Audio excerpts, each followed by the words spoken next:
Hello and welcome to the second annual Monstera Deliciosa Awards. I am James at Botanical, and I am so excited that you're here today because I'm going to be going through quite a few different awards that I'm going to be awarding to my little Monstera children. A lot of people watch the Oscars, and I'm over here dressed up giving awards to my Monsteras, so I don't know what that says about me, but I'm really into it. So I don't know how long this suit is gonna last on me because I'm already like roasting, but let's get to it. So before I started this YouTube channel, I actually had a blog on my website, botanical.com/blog, and I actually started a post called the first annual Monstera Awards, and I awarded different awards to my Monsteras that I started from seed. And since then, my collection has grown, and this is going to be technically the second annual. So I went through my house, I looked at all the different Monsteras, and I guess I have around 25 to 30 Monsteras. That includes the variegated ones that I have and some of the cuttings that I've been making. So it's substantial enough to give out awards to them. So yeah, without any ado, I think we should go straight into it. So I have the awards right here. So the first one I'm going to be giving out is the Long Boy Award. So this is going to be awarded to one of the tallest or the Monstera that's showing a lot of vertical growth. All right, so who's going to get it? Let's see.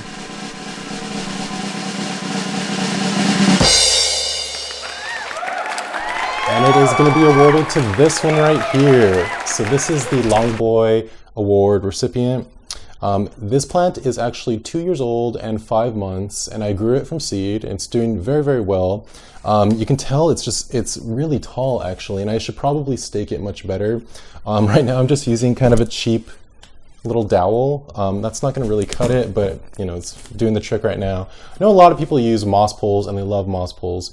I would love to do moss poles. I don't necessarily like the look of them. And I do try to keep that in mind because these are sharing my house, and I want it to look good. But yeah, I mean, I could definitely put it on a moss pole and it'd be fine. I do have about, I told you, maybe 30 Monsteras, so it'd be quite a lot of work to get them all on moss poles, but we'll see. But yeah, it's doing well. It's kind of keeping its form pretty nicely. I love that it's just very sculptural. So this is going to be the Long Boy Award recipients.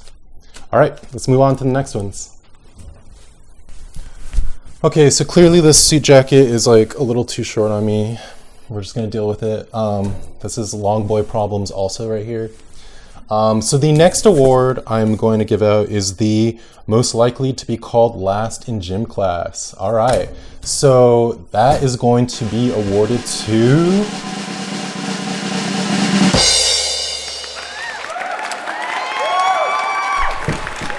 this one right here. All right, so if you are forming a kickball team, I would not choose this one. I actually cut off the main stem right here and propagated that, so that's why this one's a little delayed.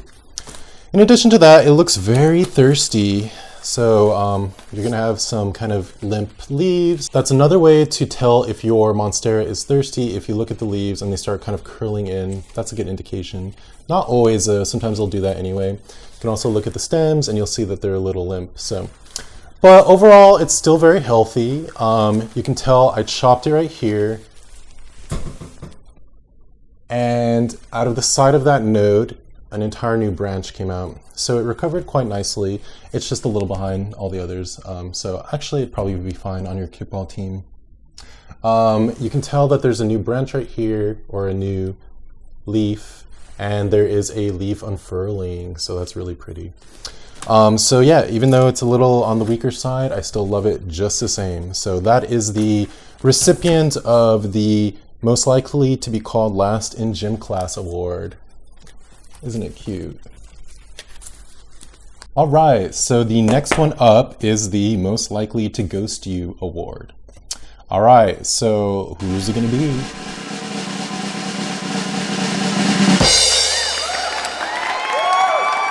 And it is this one right here. So yes, this is a Monstera, and yes, it is pretty rough right now.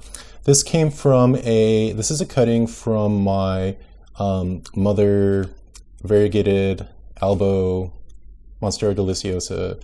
I don't know all the names. I'm not that great with all identification, stuff like that. That's not what interests me. But yeah, I was trying to get this plant to have a little more of the classic kind of variegation over here. And it just kept producing a lot of white leaves. These are basically like parasitic because they're not going to really help out. I mean, there's a tiny bit of green, a little bit of chlorophyll right there, but how much can it really get from this? So we'll see what happens. It hasn't done much in a few months, actually, but it does have a good root system. That's very important. And I have been watering it when it's dry, and it, seems to be doing quite well. It's just basically stalled for now, and I think it'll pick up again in the spring, so when the days are a little longer and it gets more light. As I've mentioned before in other videos, this will happen to highly variegated or albino parts of your plants, so just be aware that if you want all the fancy leaves and the interesting variegation, you're going to end up with also this type of stuff too. Maybe it's avoidable, but I haven't found a way to do it. But yeah, this is the most likely to ghost you award, and I am hoping that it no longer looks like a ghost at some point. Beautiful leaves, regardless, but still a ghost. All right, the next award is the Been Through Some Stuff But Can't Keep Her Down award. So who's it going to be? All right, let's find out.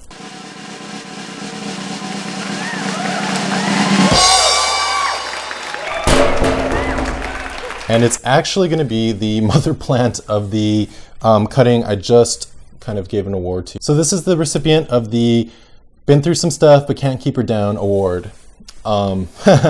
I kind of am keeping her down a little bit, but I basically chopped up this plant into several different cuttings and wasn't left with very much because I wanted to see what would happen, and it was also producing basically only white leaves. I was hoping basically that it would go back to, as I mentioned, the normal variegation. So, it produced this leaf right here. That was a good sign. Had some of that pretty variegation. Next leaf was almost all white, and this is going to be kind of interesting, is that it kind of goes back and forth between half variegated and then all white. The one after this is another half variegated one, very similar to this one. They're almost identical. And then the one following that one is an almost all white leaf. I don't know what that means, but it's kind of frustrating because I am trying to get it back to producing big happy leaves with nice variegation. So this is still a work in progress. Again, I can't keep her down because she's still growing, and that's really nice. It's not doing as healthy as it should be. But that's what you get with variegated plants. Very beautiful, just not as robust in its growth. I don't know exactly how old this is. I think this was shipped from Hawaii. It went to Chicago, and then it finally got here because it was sent to me by a friend. So it's been through a lot, and I hope it'll continue to keep growing and develop nice leaves. So that is the recipient of the Can't Keep Her Down, what was it? Been Through Some Stuff, Can't Keep Her Down award. There you go. I can barely move in here because there's so many Monsteras. All right, the next award is the Most Likely to Emancipate Itself award. All right, so who's that going to be, huh?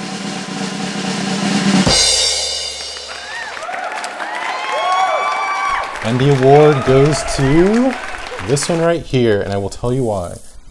This is one of my most successful cuttings I got from one of my obviously normal Monstera deliciosas. And it's been doing wonderfully. I actually cut the growth tip off one of them and I propagated it, and it was so easy. I do water propagation. I know a lot of people have different types of propagation that they prefer. Some do sphagnum or straight into dirt. I've always had really good success generally with water propagation. I find it to be the easiest also because you just pop it in there and all you have to do is just change out the water every few days. It's very easy to remember, and I just prefer it, So this is the recipient of the Most Likely to Emancipate Itself because it already did emancipate itself from its mother plant. But yeah, it's doing well. When I first propagated it, it only had 2 leaves, and now it has 4 happy, pretty leaves. So really not much of a setback for it. It developed quick roots and it is very happy. But yeah, there really wasn't much of a delay for its growth. As you can tell, it is producing a very happy aerial root. So that's always a nice, good sign. Good job. So the next award is the most likely to make you some cash award. Now, who's that going to be? Let's see.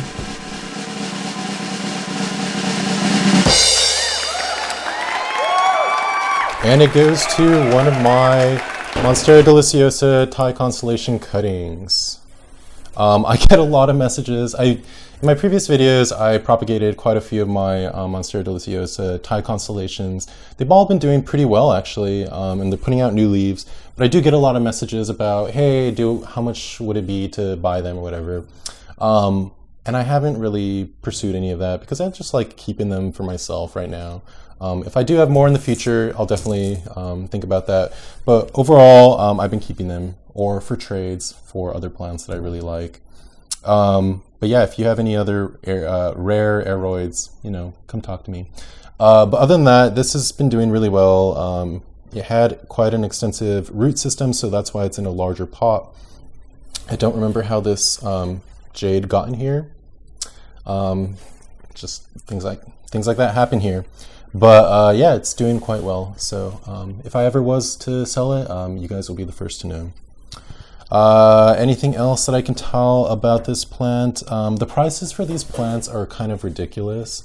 That's one of the most annoying parts of houseplants to me, is the capitalist aspect of it behind the whole trade and purchasing of these beautiful plants.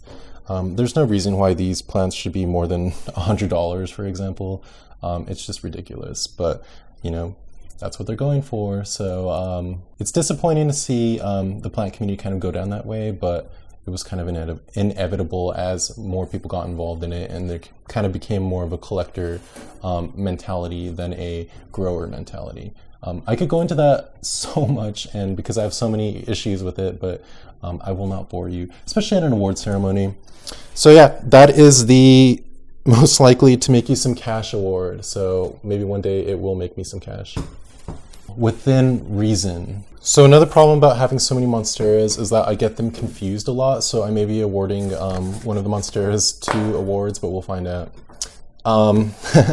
Honestly, I feel like I should have like a tag system or a number system, but I don't. I just kind of vaguely know which ones are which. So the next award is the most likely to have undiagnosed scoliosis. So let's find out who that is.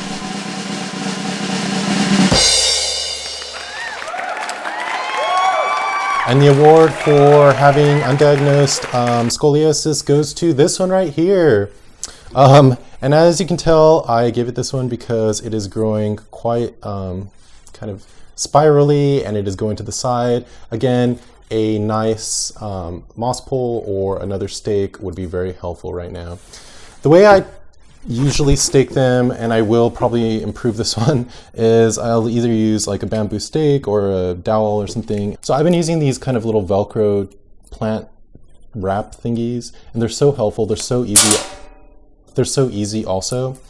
But yeah, I've usually just put a bamboo stake in there and just keep wrapping it up. So I haven't really been taking care of that with most of my Monsteras. So some of them have some interesting kind of sideways growth like this. But that's okay because I don't really think it harms them. The biggest difficulty is really just kind of balancing the pot when you have a kind of a top heavy plant over here, and that basically wants to kind of go down all the time. But yeah, just keep up with staking your plant, unlike me, and you will have a very happy Monstera. So that is the Scoliosis Award, undiagnosed. Although I think I just diagnosed it. And the last award is the Insta-Model Award. All right, so this is kind of like the big one right here.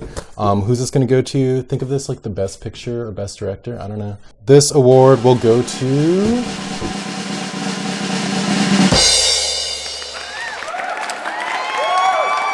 this one right here. This is probably my biggest Monstera. Oof. This is probably my biggest Monstera that I've grown from seed. It is the same age as most of the other ones. 2 years, 5 months. I have a broken leaf right here, but it's tiny, so it doesn't really matter.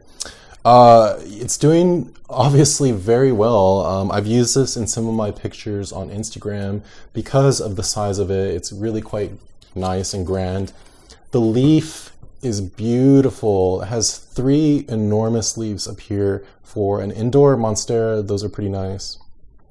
But yeah, it's doing well. I water when the soil's dry, give it good. I think I actually get this quite a lot of direct light through my windows. If you're going to do that, obviously slowly introduce it to direct sunlight over time, and it will appreciate it. There's a little bit of kind of beat up leaves over here. That's pretty normal, but the ones that replace it hopefully are much nicer.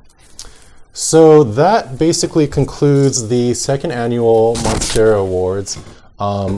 Like I said, I have about 30 other Monsteras, so I always love talking about them and sharing them with you.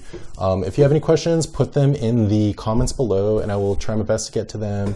But yeah, I hope you enjoyed kind of a different look at all my Monsteras to kind of see the different attributes that they have, what they have going for them, and some of the difficulties that you can encounter with them. Overall, a Monstera deliciosa is a very easy plant, and I think most people will find them to be very rewarding. So yeah, if you have any hesitation, try it out and see if you like them or not. Thank you again for watching the second annual Monstera Awards. I hope you enjoyed this video. So if you liked it, please like, subscribe, all that fun stuff. And I will see you in the next episode.